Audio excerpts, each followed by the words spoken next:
10th class, how are you? 9th class, good morning. क्या कर रहे हैं सब बच्चे? सब ठीक है ना?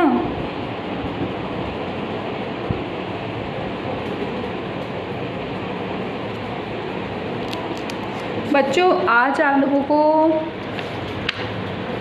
एक सेकेंड, चलिए तीसरा हो गया था ना, अपने तीसरा पैराग्राफ हो गया था। आज हमें चौथा पूरा करना है इसका। चलो स्टार्ट करते हैं। देखिए, हरी है राजनीति पढ़ी आए, समूची बात कहते मधुकर के समाचार सब पाए। एक अति चतुर होते पहले ही, अब गुरु ग्रंथ पढ़ाए, बड़ी बुद्धि जानी हो उनकी, जोग संदेश पढ़ाए। उदो भले लोग आगे के परहित डोलत धाये, अब अपनो मन फेर पाई है, चलत जुहुते चुराए। ते क्यों अनीति करे आपुन जे, और अनीति छुड़ाए, राज धर्म तो यह सूर्य जो प्रजा न चाही सताए। देखिए कितना अच्छा बोला है, कितना अच्छे तरीके से लिखा है। बच्चों एक बार फिर से पढ़ेंगे इसको, देखो कितना अच्छे स्वर में है।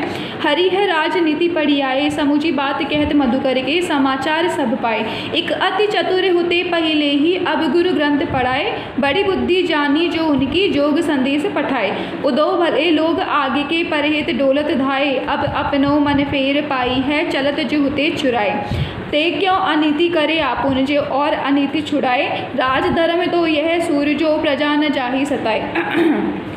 देखिए आगे बच्चों क्या कहना चाह रहे हैं आप उद्धव को, ठीक है। गोपी आप क्या कह रही है कि प्रस्तुत पद हमारे पाठ्य पुस्तक क्षितिज भाग 2 से संकलित है। महाकवि सूरदास की रचना सूर सागर के भ्रमर गीत प्रसंग से अवतरित है। यहाँ गोपियाँ श्री कृष्ण के प्रति अपने विरह जनित रोष को प्रकट कर रही हैं। क्या कह रही हैं? श्री कृष्ण के प्रति गोपियाँ अपने विरह जनित रोष को प्रकट कर रही हैं। चलो इसकी व्याख्या देखते हैं बुक में क्या है। गोपियाँ कहती हैं, हे उद्धव, हमें लगता है कि श्री कृष्ण ने अब राजनीतिक पढ़ ली है। क्या पढ़ ली है? राजनीति।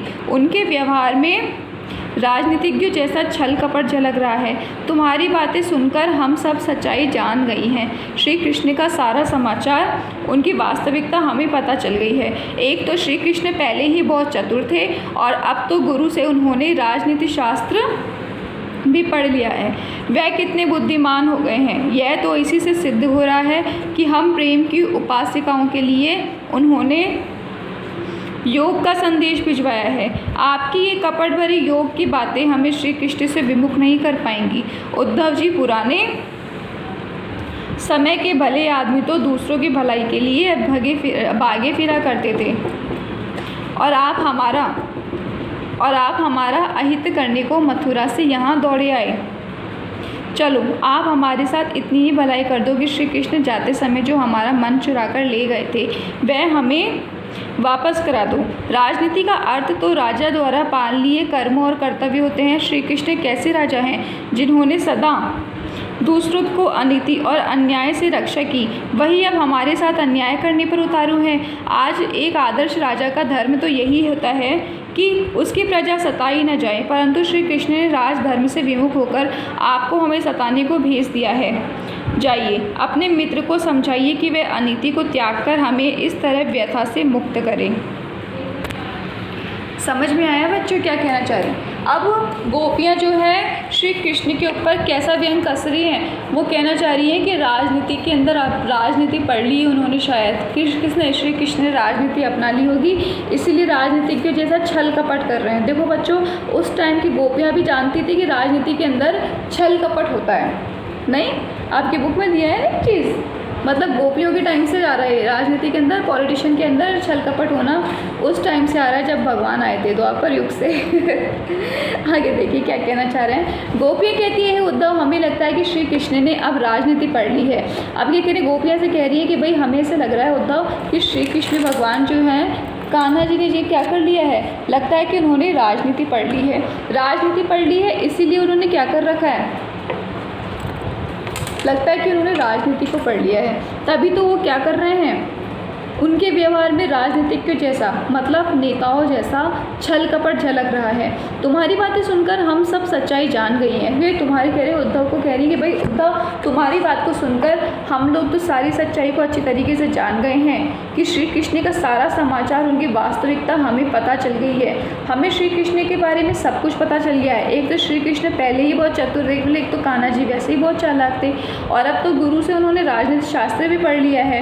वह कितने बुद्धिमान हो गए हैं। यह तो इसी से सिद्ध हो रहा है कि हम प्रेम की उपासिकाओं के लिए उन्होंने योग का संदेश भिजवाया है। बच्चों, कुल मिला के ये है कि जब गोपियों के लिए श्री कृष्ण ने उद्धव के द्वारा योग का संदेश भिजवाया था, तब से गोपियाँ जो है ना गुस्सा हो रही है श्री कृष्ण पे, और अब वो व्यंग कस रही है। व्यंग कसते हुए क्या कह रही है कि शायद श्री कृष्ण ने अपने गुरु से राजनीति पढ़ ली है, इसलिए वो हमारे साथ इस प्रकार का छल कपट कर रहे हैं जैसे राजनीति के लोग करते हैं कि भले आदमी जो दूसरों की भलाई के लिए भागे फिरा करते थे, और आप हमारा अहित को मथुरा से यहाँ दौड़े आए हैं।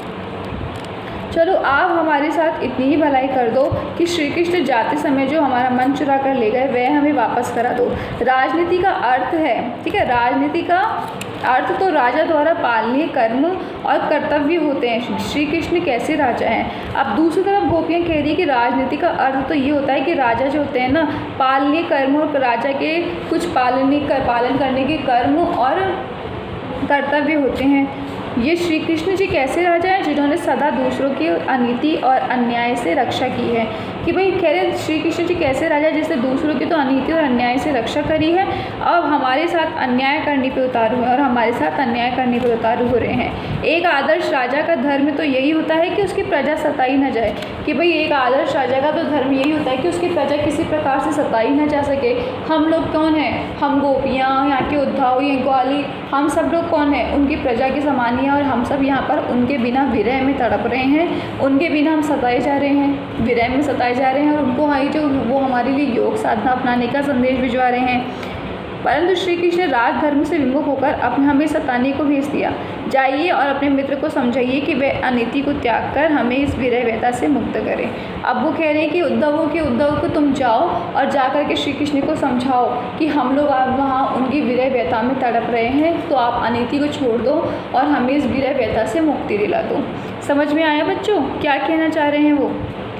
अब आप लोगों को बच्चों अच्छी तरीके से पढ़ना है, पूरे हो चुके हैं। चूँकि इसके अंदर 4 ही पैराग्राफ दिए गए थे, मैंने आपको चारों पैराग्राफ समझाए हैं। आपको सह संदर्भ प्लस प्रसंग और प्लस विशेष सहित आपको कॉपी के अंदर इसकी व्याख्या करनी है। मैंने आप लोगों से पहले भी कहा था और अभी वापस कह रही हूँ। और अब क्वेश्चन आंसर्स देख लो कुछ। देखो बच्चों, पाठ्य पुस्तक के प्रश्न आपकी बुक में आंसर्स भी लिखे हुए हैं, ठीक है। मैं क्वेश्चन बता देती हूँ आपको कौन कौन सा करना है। फर्स्ट, सेकंड, थर्ड भी करना है, ओके। उद्धव द्वारा दिए गए योग संदेश ने गोपियों की विरागनी में घी का काम कैसे किया। 4 भी करना है। मर्यादा न रही के माध्यम से कौन सी मर्यादा न रहने की बात की जा रही है। 5 भी करना है। 6 कृष्णा के प्रति अपने अनन्य प्रेम ने गोपियों को ने किस प्रकार की अभिव्यक्ति की है।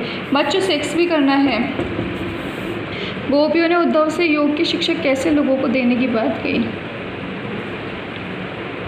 7 भी, 8 भी करना है, 9 भी करना है बच्चों, 10, 11 और 12। बच्चों 12 तक के जो क्वेश्चंस आपको दिए हुए हैं ना बुक के अंदर, आपको ये आंसर सही दिए हुए हैं।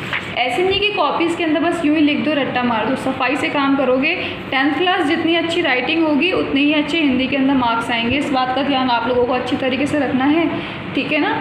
जितना अच्छे तरीके से आप लिख पाएंगे उतने ही अच्छे तरीके से आप नंबर बटोर सकते हैं। मार्क्स बटोरने के लिए सबसे पहले जिम्मेदारी होती है क्या, कि हमारी राइटिंग, हैंड राइटिंग सबसे ज़्यादा अच्छी हो। यदि आपकी हैंड राइटिंग अच्छी नहीं होगी तो आपको पता है हिंदी के अंदर कितनी नेगेटिव मार्किंग होती है ना।